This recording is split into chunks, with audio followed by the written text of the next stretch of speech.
Hi guys, welcome back to my YouTube channel. मेरा नाम है शुभिन और आज मैं आपको बताने वाला हूँ चाइना कैसे ट्रैवल करना है। मैं अभी करेंटली चाइना में हूँ, शुंडे डिस्ट्रिक्ट में हूँ। वहाँ पर मैं ये वीडियो बना रहा हूँ और काफ़ी ज़्यादा टैक्सिंग होता है चाइना ट्रैवल करना। और मेरे को अब लगभग 1.5 दिन हो गया है चाइना आए हुए और बहुत स्ट्रेनुअस चीज़ें, बहुत स्ट्रेनुअस प्रेशर था मेरे दिमाग में कि मैं अपनी चीज़ें सेटअप कर दूं, जैसे कि डीडी ऐप जो होती है यहाँ की वो चला लूँ। अली पे से मैं पेमेंट्स कर पा रहा हूँ अब, और इसके अलावा स्मूथ एकदम फंक्शनिंग है, सारे सिम कार्ड्स चल रहे हैं, डेटा चल रहा है, कोई दिक्कत नहीं आ रही है। और दिक्कत जहाँ मेरे को आई वो सबसे ज़्यादा एप्पल आईफोन यूज़ करने में आई। आईफोन के साथ काफ़ी मेरे को इश्यूज़ आए सेटअप करने में, वो भी इश्यूज़ मैं आपको बताऊंगा। अगर आप चाइना ट्रैवल कर रहे हो आईफोन के साथ कर रहे हो तो क्या फ़र्क पड़ता है। मैं लगभग 15 साल हो गए मेरे को चाइना ट्रैवल करते हुए। कोविड के बाद अब मैं पहली बार ही ट्रैवल किया हूँ। 2019 में लास्ट ट्रैवल किया था, उसके बाद 2024 में अब ट्रैवल कर रहा हूँ। बिजनेस रिलेटेड आते रहता हूँ मैं चाइना, तो उसके रिलेटेड मैं आपको ये पूरी वीडियो बताने वाला हूँ।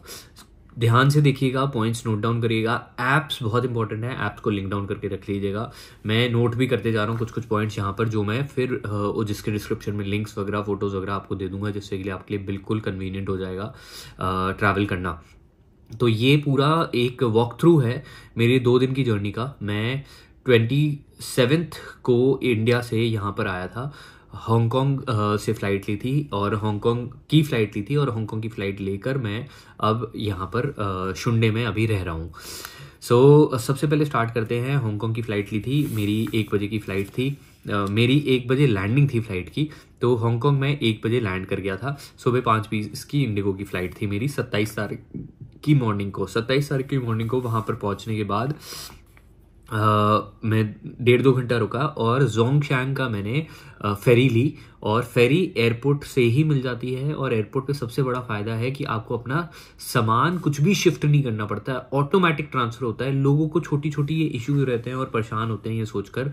तो ये सबसे मेरा बेनिफिट वाला, सबसे अचंभित और बढ़िया लगने वाली चीज़ सबसे पहले ये थी, जो मेरे को ये पहले भी मैं हर बार ही खुश होता था और इस बार भी मैं ये खुश हुआ कि कैथे पैसिफिक से जब हम ट्रैवल करते थे तब 36-40 हज़ार की टिकट आती थी। अब ये मेरे को टिकट एक्चुअली सिर्फ 21,000 रुपीज़ की पड़ी, जो रिटर्न टिकट है।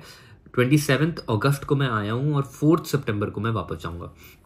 तो ऑटोमेटिक आपका ट्रांसफ़र हो जाता है। आपको एयरपोर्ट पहुँचने के बाद आप एक ट्रेन लेते हो, ट्रेन लेकर उतरने के बाद आप ट्रेन लेते हो, ट्रेन लेकर दूसरे E2 स्टेशन पे जाते हो, वहाँ पर आप फेरी लेते हो। मैं फेरी की सबसे पहले टिकट लेते हो। हमारी टिकट जो आई फेरी की वो अप्रॉक्सीमेटली 3,000 रुपये के आसपास आई पर पर्सन। फेरी हल्का सा एक्सपेंसिव पड़ती है। हमारे दिमाग में एक और पॉइंट आ रहा था कि क्या हम ट्रेन लें और एयरपोर्ट एक्सप्रेस से ट्रेन लेकर हांगकांग वेस्ट कोलून स्टेशन पे जाएं और वहाँ से डायरेक्ट हाई स्पीड ट्रेन लें वहाँ के लिए, कोई भी सिटी में अंदर जाने के लिए। जैसे हम फोशान फोशान जाना चाहते थे, फोशान के लिए इस बार मैं फर्नीचर रिलेटेड यहाँ पर आया हूँ चाइना में, लाइटिंग, फर्नीचर रिलेटेड और अलग अलग बिजनेस रिलेटेड। तो वहाँ पे मैं कंफ्यूज था, लेकिन ये सिस्टम बहुत अच्छा रहा। हमने फेरी ली और जोंगशैंग फेरी पोर्ट के लिए। जोंगशैंग पे बिल्कुल कोई भीड़ नहीं थी, बिल्कुल खाली। 2 मिनट में इमिग्रेशन हो गया हमारा, हम चाइना में एंटर कर गए। इसके लिए मैं ऑलरेडी चाइना का वीज़ा लगवा के आया था, डबल एंट्री, और हांगकांग का प्री अराइवल भी करके आया था। अगर उसके बारे में आपको डिटेल चाहिए तो कमेंट में डालिएगा, मैं आपको बता दूंगा। तो ये सबसे पहले हम इधर पहुंच गए। मेरा ऑटोमेटिक ट्रांसफ़र हो गया फ्लाइट को की मैंने टिकट और लगेज, अपना टैग जो होता है वो बहुत इंपॉर्टेंट होता है, वो दिया। पहले बैगेज नहीं लिया, वो दिया मैंने फेरी वाले के यहाँ, और फेरी वाले के यहाँ देकर ऑटोमेटिकली मेरा बैग ट्रांसफ़र होकर फेरी में पहुँच गया। मैंने फेरी ली 4:30 बजे की, जोंगशैंग की, शाम की। और आप पहले शेड्यूल से देख सकते हो, मैं 1-1:30 बजे लैंड किया था। 2 घंटे 2.5 घंटे मेरे को मिले। 1 घंटा आराम से बैठा, अपना खाना पैक करके ले गया था, पैक करके खाना वाना खाया।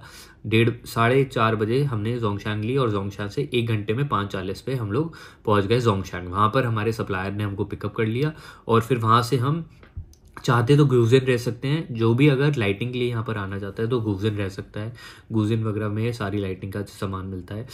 फोशान और शुंडे में आपको फर्नीचर और बाथ फिटिंग्स, किचनवेयर, टाइल्स, ये सब मिल जाती है अगर आप देखना चाहो तो अभी हम लोग क्योंकि सप्लायर के साथ थे तो हम लोग शुंडे में रह रहे हैं। शुंडे में जियांग जी सिटी प्लाजा एक है, वहाँ पर रह रहे हैं और शुंडे डिस्ट्रिक्ट में है, तो मैं इसका लिंक डिस्क्रिप्शन में डाल दूंगा, आप यहाँ से जाकर देख सकते हो। ये एक होटल है मॉल के साथ, जहाँ पर मैं अभी आप जिस कमरे में बैठा हूँ। कंफर्टेबल सस्ते होटल्स हैं, 3,000 रुपये के, और 3,000 रुपये में सिंपल आपको यहाँ पर होटल रूम मिल जाता है ईजिली। सेकेंड, इसके बाद चलें, जब मैं यहाँ पहुँच गया उसके बाद मेरा दिमाग, और कंटिन्यूसली पूरी ट्रेन में जब लैंड करते ही मेरा दिमाग दौड़ते जा रहा था कि कैसे मैं अपनी जर्नी को और कंफर्टेबल और इजी बना सकता हूँ। उसके लिए आपको 3 चीज़ें मेनली चाहिए होती है। सबसे पहले डीडी, जो आपकी राइडिंग ऐप है, सबसे पहले वो इम्पॉर्टेंट है कि आपके पास डीडी होए। डीडी की जो एप्लीकेशन है वो डीडी राइडर होनी है। अगर कोई और आप डाउनलोड करेंगे तो वो दिक्कत करेगी। डीडी राइडर की एक ऐप है, वो आपको डाउनलोड करनी है, तभी आपका काम चल पाएगा। करेक्ट ऐप्स डाउनलोड नहीं करोगे तो फिर आप नहीं यहाँ पर रह पाओगे, मतलब दिक्कत होगी काफ़ी, और कुछ नहीं है। इसके बाद गुरु मंत्र वाली ऐप जो है, जो बहुत रिसर्च करके मैंने निकाली, मतलब आप ये मानोगे नहीं, 3 महीने से मैं रिसर्च कर रहा था इस चीज़ के लिए, क्योंकि मेरे को किसी ने हिंट दे दिया था ऐसा हो सकता है। और फिर अली पे की ऐप आप अगर इंस्टॉल कर लेते हो, अली पे इंटरनेशनल जो है, तो अली पे इंटरनेशनल आप यूज़ करोगे तो आपको अली पे इंटरनेशनल से आप अपना क्रेडिट कार्ड जो जिसमें आपने करेंसी लोड करवाई है चाइना से, इंडिया से करेंसी, आपने क्रेडिट कार्ड यूएसडी कार्ड लो, 1 करेंसी का कार्ड, उसके अंदर करेंसी लोड करवा दो और उसको आप इसके साथ लिंक कर दो। तो बिना वेरिफिकेशन के लिए 15,000 RMB तक आप इसको बिंदास यूज़ कर सकते हो, कोई टेंशन नहीं है आपको। और मतलब फ़ोन पे बन गया आपका चाइना में। तो अली पे से आप जितना भी आपको पेमेंट करना है, आप सारे पेमेंट्स वगैरह वहाँ सब कर सकते हो, और स्कैन करोगे बस पेमेंट हो जाएगा। वेरिफिकेशन कर दोगे तो वो आपकी लिमिट हल्की सी इंक्रीज़ कर जाएगी और आपके लिए और चीज़ें कंफर्टेबल हो जाएंगी। अली पे का आपका ये मतलब ज़िंदगी बहुत आसान हो जाएगी अली पे अगर कर देते हो। प्लस थर्ड फोर्थ पॉइंट आता है, अगर आपको अपना जो कार्ड लेकर आए हो, कार्ड से जो डेबिट क्रेडिट कार्ड लेकर आए हो, pre loaded forex card $US का, उसको अगर आप यूज़ करते हो यहाँ पर, तो आप करेंसी यहाँ पर निकाल सकते हो। करेंसी निकाल के चाहो तो भी कैश पेमेंट यूज़ कर सकते हो जहाँ भी जाओ। सब लोग अली पे एक्सेप्ट करते हैं, तो उसको आप यूज़ करो। अली पे मैंने इसलिए यूज़ किया, और वी चैट वाला जो पे है वी पे, वो यूज़ नहीं किया क्योंकि उसमें 1 हफ्ते का वेरिफिकेशन लगता है। अली पे इंस्टेंट वेरीफाई हो जाता है, तो वो बहुत बड़ा फ़ायदा है आपका, मतलब मज़ा आ जाएगा आपको ये सेटअप कर। ऑटोमेटिक लिंकिंग है, डीडी ऐप में आप ट्रैवल करोगे, किसी को कैश वैश नहीं देना, क्योंकि मैंने खुद भी ये देखा है, क्या कभी कभार आप डीडी ना यूज़ करके लोकल ऐप यूज़ करते हो और उनको अली पे से पे नहीं करते, तो वो कभी कभार उन्होंने बहुत बारी ऐसे, मतलब हमारे साथ हुआ है कि गोंगजाओ में थे हम लोग, तो करेंसी उनने बोला कि ये फेक नोट है, ये फेक नोट है, या फिर नोट हल्का सा फाड़ देते थे और आप बोलते थे ये नहीं चलेगा, और आपके असली नोट्स को भी वो फेक में बदल देते हैं टैक्सी ड्राइवर कभी कभार। लेकिन ये यूजुअली लोकल टैक्सी के साथ होता है, डीडी के साथ नहीं होता है। डीडी के साथ तो बल्कि ऐसा हुआ है, एक बार मैंने अपनी आई वॉच अपनी डीडी में छोड़ दी थी, और वो आई वॉच भी उस बंदे ने आकर, मतलब वो ज़्यादा दूर नहीं गया था, लेकिन उधर ही एक स्टारबक्स पे उसने दे दी और फिर वो मेरे को वापस मिल गई। तो डीडी हल्का सेफ है और डीडी के ड्राइवर्स बेटर रहते हैं, तो बिल्कुल वो यूज़ कर सकते हैं। तो डीडी, अली पे, ये दोनों बहुत है। और मैं आपको करेंसी निकालने के बारे में भी बता चुका हूँ। कार्ड की करेंसी और अली पे आपका कन्वर्जन बेटर होता है कैश से। आप जो अपनी कंट्री से कैश लेकर आओगे तो वो ज़्यादा एक्सपेंसिव होएगा, लगभग 5% आपको सस्ता पड़ेगा। अगर आप करेंसी कार्ड लेकर आते हो तो कार्ड आपके को 5% एक्स्ट्रा सस्ता पड़ जाता है उससे, अगर आप अली पे से पेमेंट करते हो। कैश निकालते हो तब भी आपको 3% तो और सस्ता पड़ता है कैश से। अगर आप बैंक अकाउंट यहाँ पर आकर कार्ड लोड करके आते हो, यहाँ से बैंक अकाउंट से कैश निकालते हो, तब भी आपको 3% सस्ता पड़ेगा आपका पैसा जो भी आप लेकर आए हो। इसके बाद आगे बढ़ते हैं। ये मैंने आपको कार्ड ATM विड्रॉल के बारे में भी बता दिया। ये आप लिमिट्स अपनी सेट कर सकते हो आराम से और इसको यूज़ कर सकते हो। इसके बाद आगे बढ़ते हैं। मैं यहाँ पर आ गया। यहाँ पर आने के बाद ये चीज़ें सेट करने में बहुत टाइम लगता है और मैं बहुत फ्रस्ट्रेट हुआ पहले 24 घंटे ये सब सेट करने में, लेकिन इवेंचुअली मैंने कर लिया। VPN आपका बहुत इंपॉर्टेंट है। VPN आप यूज़ करिए। बेस्ट VPN मैं एक्सप्रेस VPN यूज़ कर रहा हूँ और एक्सप्रेस VPN का भी फ्री वर्जन मिलता है 7 डेज़ के लिए, वो मैंने ले रखा है 7 दिन के लिए, और 7 दिन में आराम से मेरा काम निपट जाएगा। यहाँ पर एक्सप्रेस VPN आप वो डाउनलोड कर लो, 7 डे ट्रायल ले लो, 6ठे दिन पे चाहो तो कैंसिल कर देना, कोई भी पैसा आपके नहीं लगेंगे।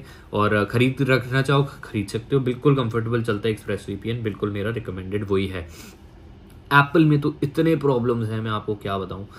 एप्पल में सबसे पहली प्रॉब्लम ये आती है, अगर आप आईफोन यूज़ करते हो तो आपको कंट्री बदलनी पड़ेगी अपनी। आप क्योंकि इंडिया में रजिस्टर्ड हो या यूएस में रजिस्टर्ड हो, तो आप चाइना की कोई भी ऐप डाउनलोड नहीं कर सकते।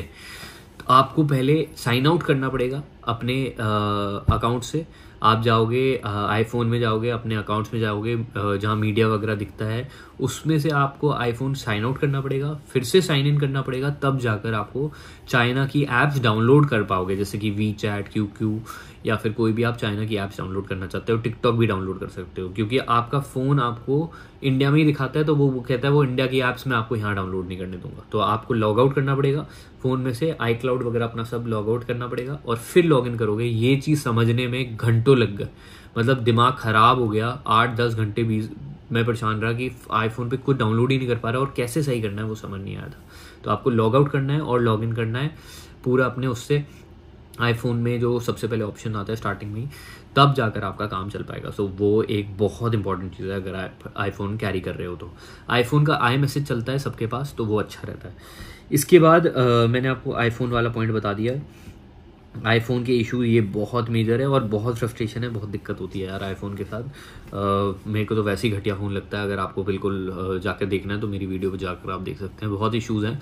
आईफोन का नेटवर्क मेरे को बहुत अच्छा लगता है, आईफोन बहुत घटिया है खुद में, बाकी सारी फीचर चीज़ें बहुत अच्छी हैं इसकी। मैप्स की अगर बात करते हैं तो मैप्स आपको बहुत इंपॉर्टेंट रहेंगे। यहाँ पर कहीं पर भी नेविगेट करना है, यूज़ करना है तो बाइडू कहते हैं यूज़ करना पड़ेगा, लेकिन बाइडू मैप्स आप यूज़ नहीं कर पाओगे अगर आपको हल्का सा बिल्कुल भी चाइनीज़ नहीं आती है। मेरे साथ ही भी ये केस है, बिल्कुल भी चाइनीज़ नहीं आती है, तो बाइडू ऐप्स के बजाय गूगल मैप्स बेस्ट चलता है। गूगल मैप्स के लिए आपको एक्सप्रेस वीपीएन डाउनलोड करके रखना पड़ेगा, तभी आपका वो चलेगा। इसके साथ अगर देखेंगे तो एक बहुत अच्छी चीज़ जो मैंने ली करी वो माया ई सिम मैंने एक ले लिया था, क्योंकि मेरा वो कार्ड है आईफोन, मेरा है यूएस वर्जन, तो आईफोन में ई सिम ही चलता है। तो वो मेरे लिए एक अच्छा पॉइंट मैं कह सकता हूँ ये आईफोन का, कि ई सिम की वजह से मेरे को अपने आईफोन में जब मेरा डेटा पर, मतलब मोबाइल डेटा पे ये माया ई सिम है, ये जब मैं यूज़ करता हूँ तो इंटरनेशनल वो एशिया पैक है मेरा, तो उसमें मेरे को वीपीएन लगाने की ज़रूरत नहीं है। एटलीस्ट गूगल वगैरह के लिए वो गूगल वगैरह चल जाता है मेरा और मेरे को कोई दिक्कत नहीं आ रही है, लेकिन स्मूथ है मतलब, और रीज़नेबल भी है। तो मेरे को वो पड़ा 20 GB का पैक पड़ा 2800 रुपीज़ का। और ये माया की जो साइट है वो मैं आपको बता दूंगा, साइट नीचे मेंशन कर दूंगा, तो आपके लिए इजी हो जाएगा माया वाला सिम यूज़ करना। तो ये एक पॉइंट है। तो 10th पॉइंट, माया वाला सिम आप बिल्कुल कंसिडर कर सकते हो अगर डेटा चाहिए, लेकिन आपको फ़ोन नंबर नहीं मिलता, और फ़ोन नंबर के लिए आपको कुछ ना कुछ तो मतलब फ़ोन नंबर चाहिए होगा, जिससे कि आप डीडी या फिर अली पे वगैरह में आपको फ़ोन नंबर कहीं ना कहीं डालना पड़ेगा। तो मैं रिकमेंड करूँगा कि आकर ले लो सिम कार्ड। तो मेरे को जो यहाँ पर सिम कार्ड मिला वो 158 युआन का मिला, हांगकांग डॉलर का मिला, HKD का मैंने लिया, और वो हांगकांग का नंबर मेरे को मिला है। तो हांगकांग का 852 कोड लगता है, उसके बाद आपका जो नंबर है वो लगाना पड़ता है। तो HKD इतने का मेरे को पड़ा, और उसमें 7 GB डेटा मेरे को मिला है। तो मतलब 1500 रुपये में 7 GB और 2800 रुपये में 20 GB, लेकिन विदाउट नंबर। तो वो मैं रेकमेंड करूँगा, आप आकर भी चाहो तो ले सकते हो, कोई दिक्कत नहीं है। मिल जाता है 7-11 पे, आपको यहाँ पर मिल जाएंगे सिम कार्ड अगर आप कहीं पर भी लेना चाहते हो 7-11 वगैरह पे। लेकिन सामान काफ़ी महंगा होता है। अगर आप खुद यूज़ करना चाहते हो तो आप सुपर मार्केट से जाकर परचेज़ करो, तो आपको लिटरली हाफ रेट में बहुत सारी चीज़ें मिल जाएंगी। कोक जो वहाँ $10-11 की मिलेगी वो आपको $5 की मिल जाएगी। स्निकर्स वगैरह लोगे $10-11 की, वो $5 के मिल जाएंगे। सो आपकी लाइफ काफ़ी कन्वीनियंट और कंफर्टेबल हो जाएगी उस तरह, प्राइस वाइज अगर आप कंजर्व करना चाहते हो तो। सो ये एक ओवरव्यू था जो मैं देना चाहता हूँ। और मेरी ट्रिप चली रही है, अभी 2nd डे हुआ है। इसके बाद जो जो चीज़ें होंगी आफ्टर कोरोना, जब मैं ट्रैवल कर रहा हूँ तो क्या क्या चीज़ें चेंज हो गई हैं। सबसे इंपॉर्टेंट चीज़ ये है कि अली पे आ गया, उसकी वजह से बहुत लाइफ आसान हो गई है। पहले हम नहीं कर सकते थे कनेक्ट ये सब, और अली पे की वजह से कहीं पर भी ट्रैवल करना यहाँ पर बहुत कंफर्टेबल हो गया है, और इंस्टेंट पेमेंट कर सकते हो। बट 15,000 की लिमिट है, उसके बाद आपको वेरिफिकेशन, पासपोर्ट की फ़ोटो वोटो डालनी होती है, उससे आप वेरीफाई करके काम कर सकते हो। सो ये चीज़ मैं बताना चाहता था। कोई भी आपको डाउट्स हैं तो मेरे को मेंशन करिए कमेंट सेक्शन में। और मेरे को लगता है ये काफ़ी इन्फॉर्मेटिव और हल्की सी लंबी वीडियो हो गई है, तो लेकिन बहुत मज़ा आएगा आपको अगर आप ट्रैवल करोगे और प्रॉपर्ली नोट्स बनाकर ये वीडियो मेरी देखोगे, तो आपके लिए बहुत कन्वीनियंट हो जाएगा चाइना ट्रैवल करना। और फर्स्ट टाइम ट्रैवल कर रहे हो या कैसे भी ट्रैवल कर रहे हो तो आपके लिए इजी हो जाएगा, क्योंकि किसी को भी यहाँ लैंग्वेज नहीं आती है, बहुत ही कम। आप ट्रांसलेटर हायर कर सकते हो अपने साथ, वो आपके लिए काफ़ी कन्वीनियंट हो जाएगा। और अगर आप ट्रांसलेटर हायर कर लेते हो तो, और रिकमेंडेशन किसी के साथ आते हो, मैं बोलूँगा अगर आप पहली बार ही आ रहे हो तो बहुत सारे चाइना इंडिया के ग्रुप्स चलते रहते हैं, तो आप मतलब कैंटन फेयर लग गया कुछ आ गया तो आपको उसके थ्रू आना चाहिए फर्स्ट टाइम। और फर्स्ट टाइम आने के बाद आप फिर अगर कोई बंदा आपको बिल्कुल कुछ नहीं पता है चाइना का, तो आपको वैसे आना चाहिए, और फिर उसके बाद आप इंडिविजुअली आ सकते हो, जैसे मैं आता हूँ तो मेरे को कोई प्रॉब्लम नहीं है, कंफर्टेबल है।